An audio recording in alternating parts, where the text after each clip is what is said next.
Hi friends, வணக்கம். என் பேர் Abhi. Welcome to Indian recipes Tamil. நம்ம இன்றைக்கி அரைச்சி விட்ட ரசம் எப்படி பண்ணுறதுன்னு பார்க்க போகிறோம். நம்ம நார்மல் வைக்கிற ரசத்தை விட இது ரொம்ப டேஸ்ட்டாக இருக்கும், உடம்புக்கும் ரொம்ப ரொம்ப நல்லது. இந்த சிச்சுவேஷனுக்கு தேவையான ஒரு ரெசிபி. ஜலதோஷம், தலைவலி இந்த மாதிரிலாம் இருந்ததுன்னா கூட நீங்கள் இந்த ரசம் வச்சு சாப்பிட்டீங்கன்னா ரொம்பவே புத்துணர்ச்சியாக இருக்கும். ஸோ வாங்க இப்போ வீடியோக்குள்ளே போய் இந்த ரெசிபி எப்படி பண்ணுறதுன்னு பார்க்கலாம். வீடியோக்குள்ளே போகிறதுக்கு முன்னாடி நம்ம சேனலை சப்ஸ்கிரைப் பண்ணிக்கோங்க, பக்கத்தில் இருக்க பெல் சிம்பலையும் கிளிக் பண்ணுங்கள். ஃபஸ்ட்டு இந்த ரெசிபி பண்ணுறதுக்கு ஒரு சின்ன பவுல் எடுத்துக்கோங்க. அதில் ஒரு எலுமிச்சம்பழம் அளவுக்கு புளி எடுத்துக்கோங்க.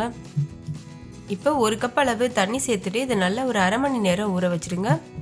இது ஒரு பக்கம் ஊறட்டும். இன்னொரு பக்கம் நம்ம வறுத்து அரைக்கிறதுக்கு மசாலா ரெடி பண்ணணும்.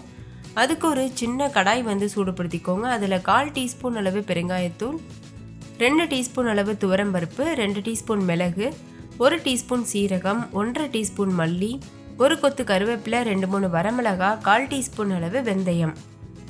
எல்லாமே நான் இந்த ஸ்பூனில் தான் அளந்திருக்கேன். ஸோ சின்ன டீஸ்பூன் வச்சுருப்போம்ல வீட்டில், அதை எடுத்துகிட்டு அளந்துக்கோங்க. இப்போ இதை மிதமான தீயில வச்சுட்டு இதை நல்லா வறுத்துக்கோங்க. லேசாக இது கலர் சேஞ்ச் ஆனால் போதும், முழுமையாக வறுப்படணும்னு அவசியம் இல்லை. இப்போ பாருங்கள், இது முழுமையாக வறுபட்டுருச்சு. இந்த டைமில் ஸ்டவ் ஆஃப் பண்ணிடுங்க. ஸ்டவ் ஆஃப் பண்ணிவிட்டு இதை நல்லா ஆற வச்சுருங்க. ஆறுனதுக்கு அப்புறமா ஒரு மிக்சி ஜாரில் சேர்த்துட்டு இதை நல்லா அரைச்சிக்க போகிறோம். இப்போ மிக்சி ஜாரில் சேர்த்தாச்சு. அரைச்ச பொடியை வேறு ஒரு பாத்திரத்தில் மாற்றி வச்சுருங்க. ரொம்ப நைஸாக அரைக்கணும்னு அவசியம் இல்லை, லேசாக கொஞ்சம் குறன்னு இருந்தால் ஓகே. அடுத்து ஒரு 3 தக்காளி பழத்தை மிக்சி ஜாரில் போட்டு குறப்பாக அரைச்சி தனியாக அதையும் வச்சுருங்க. அடுத்து ஒரு கடாய் சூடுபடுத்திக்கோங்க. அதில் 1 டீஸ்பூன் நெய் சேர்த்துக்கோங்க. கடுகு, உளுத்தம்பருப்பு, வெந்தயம் இதெல்லாம் சேர்த்து தாளிச்சிக்கோங்க. கொஞ்சம் போல் கருவேப்பிலையும் சேர்த்து நல்லா பொரிய விட்டுருங்க. இப்போ இதில் 2 பச்சை மிளகாய், 2 வரமிளகாய் அதையும் சேர்த்துட்டு கூடவே ஒரு கைப்பிடி அளவு பூண்டை லேசாக தட்டி வச்சுருக்கேன், அதையும் சேர்த்துருக்கேன்.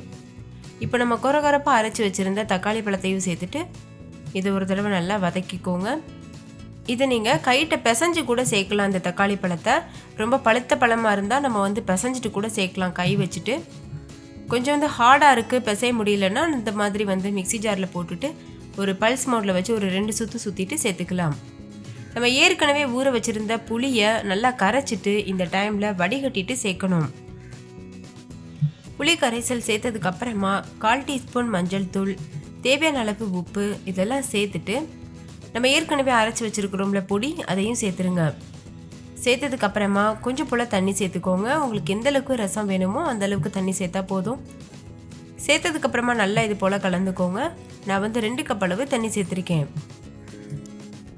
இப்போ இதில் கொஞ்சம் போல் கொத்தமல்லி இலைகள் சேர்த்துக்கோங்க. ஒரு கைப்பிடி அளவு கொத்தமல்லி இலைகள் சேர்த்துருக்கேன். சேர்த்துட்டு இதையும் நல்லா கலந்துட்டு இந்த ரசம் நல்லா முறை கட்டி வர வரைக்கும் நம்ம வெயிட் பண்ணணும். ரசம் கொதிச்சிடக்கூடாது, கொதிச்சிருச்சுன்னா கடுத்து போயிடும், அதனால் டேஸ்ட் இருக்காது. பாருங்கள், இந்த மாதிரி லேசாக முறை கட்டி வந்ததும் நம்ம ஸ்டவ் ஆஃப் பண்ணிடணும். சுட சுட இதை நம்ம சர்வ் பண்ணலாம். அவ்வளோதான், நம்மளோட டேஸ்டியான அரைச்சி விட்ட ரசம் சூப்பராக தயாராகிருச்சு. நீங்களும் இதே போல் ட்ரை பண்ணுங்கள். ட்ரை பண்ணிவிட்டு உங்கள் எக்ஸ்பீரியன்ஸ் எப்படி இருந்ததுன்னு கமெண்ட்லையும் கூட ஷேர் பண்ண மறந்துடாதீங்க. தேங்க்யூ, பாய்.